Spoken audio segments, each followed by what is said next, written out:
conforme he ido grabando y regrabando esta reseña porque, bueno, mis procesos creativos son un desastre. Y aparte, en internet nos expone a un montón de ideas, de teorías y de pensamientos nuevos de una forma bien extraña. Y en mi caso muy particular, con las reseñas que he estado trabajando en colaboración con Cinema Torrent, pásenle a ver su episodio de los The Rings of Power, me hizo pensar mucho qué valoramos en una adaptación y por qué no valoramos otra adaptación. Yo en lo personal suelo valorar que las adaptaciones sean fieles, pero conforme he ido creciendo, conforme ha pasado el tiempo, me he dado cuenta que ya no me molesta tanto los cambios. Sin embargo, lo que me molesta es qué cosas son los cambios y en favor a qué o qué tono le dan estos cambios. Por ejemplo, en el caso de la obra que vamos a hablar actualmente, que es El color que cayó del espacio o del cielo, versión de Go Tanabe, adaptada obviamente de la obra homónima de Lovecraft, los cambios son mínimos. ¿A qué me refiero?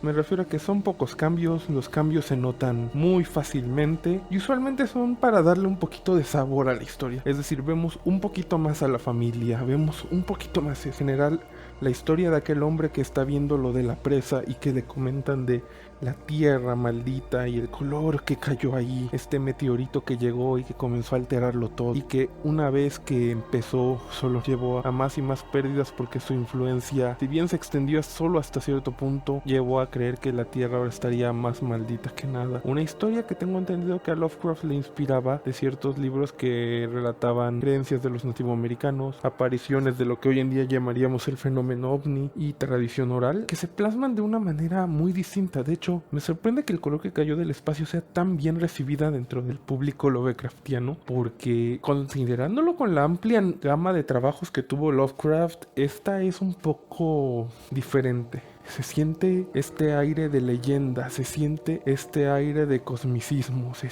se siente. Es decir, los temas centrales de Lovecraft, de que las cosas pasan y nosotros no somos más que seres insignificantes alrededor de ellos, ahí están. Pero a su vez se siente como una historia muy sencilla. Un protagonista llega con este trabajo y un narrador le cuenta. Buscamos a otro y le cuenta algo. La historia es sumamente ágil porque en ningún momento el formato se siente cansado. Y también el hecho de que muchos de estos sean relatos cortos, yo creo que le ayuda aún más a poder realizar estos hechos, a que sea como una crónica, como cuando vas contando cosas para un periódico o como cuando ves que se van relatando las crónicas en las noticias en base a por ejemplo, a un desastre natural. Algo así creo que es el feeling o el sentimiento que da esta obra y creo que lo hace muy bien y creo que este mismo sentimiento se traslada muy, Go Tanabe más bien lo traslada muy bien a las páginas. Algo que me he dado cuenta mientras más leo otras adaptaciones realizadas por Tanabe es que creo que el formato del manga le ayuda mucho a Lovecraft. Bueno, más bien le ayuda a Tanabe a trasladar a Lovecraft. ¿Por qué? Porque estas descripciones, esta forma tan extraña y particular que tenía Lovecraft de escribir y de relatarnos todo, brilla mucho al ser, ¿cómo decirlo? Lovecraft escribía en revistas pulp, revistas con cierta cantidad de páginas que episódicamente publicaban las novelas. Muy rara vez estas novelas llegaban a una extensión muy grande. De hecho, de leyendo del pulp, pues La Hora del Dragón de Robert D. Howard creo que no son ni 300 páginas y se publicó en 4 partes si la memoria no me falla. Y continuando con este formato, Lovecraft yo creo que brillaba mucho en describir poco, ¿cómo decirlo? El plano general lo describía poco, pero la obra se extendía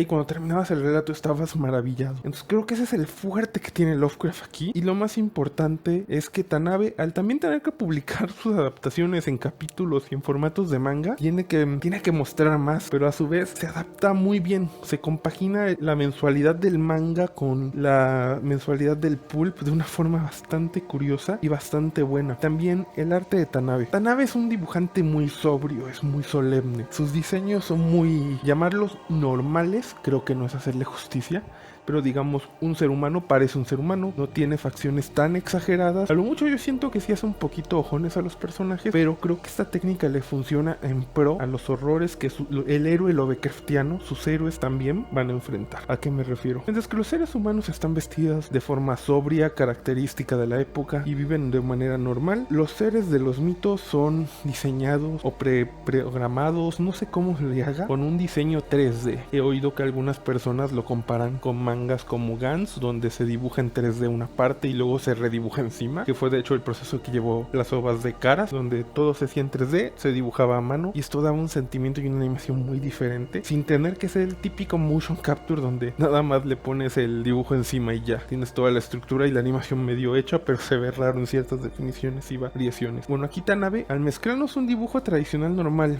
con este diseño 3D pero medio alterado y medio extraño, crea un efecto de shock en el lector. ¿Por qué? Porque vas en una obra normal y de repente sale esta otra técnica de dibujo bien extraña y te salta a la vista. Y así como el protagonista tuerce la mirada o se saca de onda mientras contempla el horror cósmico al que se va a enfrentar, nosotros vemos algo distinto a lo que hemos estado leyendo. En el caso del color que cayó del espacio, al ser una historia no solo muy breve, sino también donde el elemento sobrenatural no es tan grande, es decir, aquello que atacará a los héroes no está tan presente o no surge tanto, pues no se notará tan fuertemente como en otras obras. Pero cuando veamos obras como La llamada de Cthulhu o su adaptación de las obras sobre Innsmouth, ahí sí brillará más ese efecto. O La sombra sobre el tiempo, me gustó mucho cómo lo adaptó, pero ese es el caso. Como adaptación, él traslada muy bien la historia, llena uno que otro cuadro con algunas escenas normales para mostrarnos cómo vivía la familia que sufre este color, pero sin llegar a los extremos de Richard Stanley de tenernos que crear toda una narrativa alrededor de la familia, de sus personajes, de cómo son, de cómo se llevan. ¿Por qué? Porque estos solo son unas pocas páginas de una adaptación gráfica, no una película de hora y media, 2 horas. Entonces creo que en ese formato se compaginan muy bien, se complementan y dan una gran versión. Ahora, en cuanto a la edición que estamos reseñando, esta es realizada por Planeta Manga, Planeta Comics, subsidiaria de la Gran Planeta, y es una edición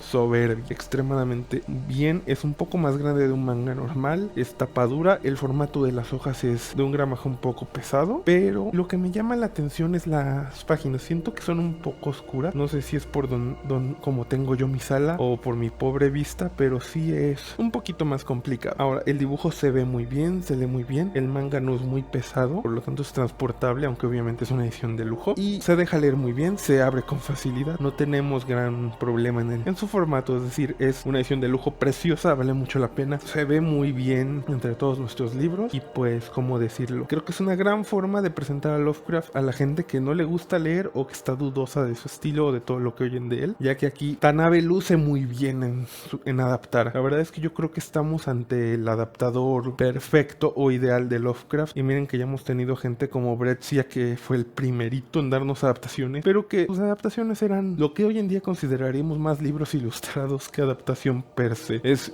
irónico, lo sé, pero así se manejan estas cosas ahora. El pequeño gran inconveniente de esta edición de Planeta, el precio. Cuesta 460 pesos. Es un manga caro, muy caro. O sea, por lo general los mangas aquí en México, incluso las ediciones de lujo, están apenas arribita de los 200 pesos. Y sí entendemos que es un formato prestigio, que es una edición de lujo, pero es un poquito caro para la mayoría de nosotros. Y creo que ese puede ser el único inconveniente. Planeta ya trabaja en traernos las dos versiones de la versión, perdón, de las Montañas de la Locura en 2 tomos, y la verdad es que estoy esperando a ver cómo va a salir para comprarla o no. Pero si bien recomiendo muchísimo las de Go Tanabe, si alguien de Planeta nos está escuchando, ojalá puedan trabajar en traernos una versión un poquito más económica, porque es difícil que aquí alguien pague precios españoles. No tenemos ese poder adquisitivo y nos gustaría que este tipo de obras estuvieran más al alcance del público general. Pero fuera de eso, no tengo más que halagos para la versión de Go Tanabe, y espero poder ver las siguientes ediciones traídas por Planeta próximamente, sobre todo cuando tenemos también las versiones de François Barranger o Barbanger, perdón, no sé pronunciar francés, ahí a la puerta, que se ven muy bonitas y muy bien. Bueno, esto fue la Biblioteca Eterna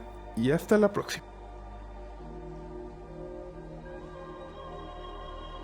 Bueno, muchas gracias por habernos escuchado. Como comentaba en el intro, he regrabado cerca de unas 7, si no es que 8 veces esta reseña, y ha sido algo complicado. Por un lado pienso en diferentes cosas, leo comentarios, el exponer mis ideas con mis compañeros de otros podcasts me hace pensar un poco de si quizás estoy errado, y últimamente el tema de cómo adaptar es algo que me llama mucho la atención, y he estado estudiando pues cómo hacer una adaptación y también cómo transmitir estas ideas en una reseña de manera más óptima. Les estaré dejando también estos clips del proceso creativo en las reseñas y en los videos no relacionados al podcast tal cual. Entonces díganme qué opinan de esto en sus comentarios. No olviden suscribirse y dejar su like, y hasta la próxima.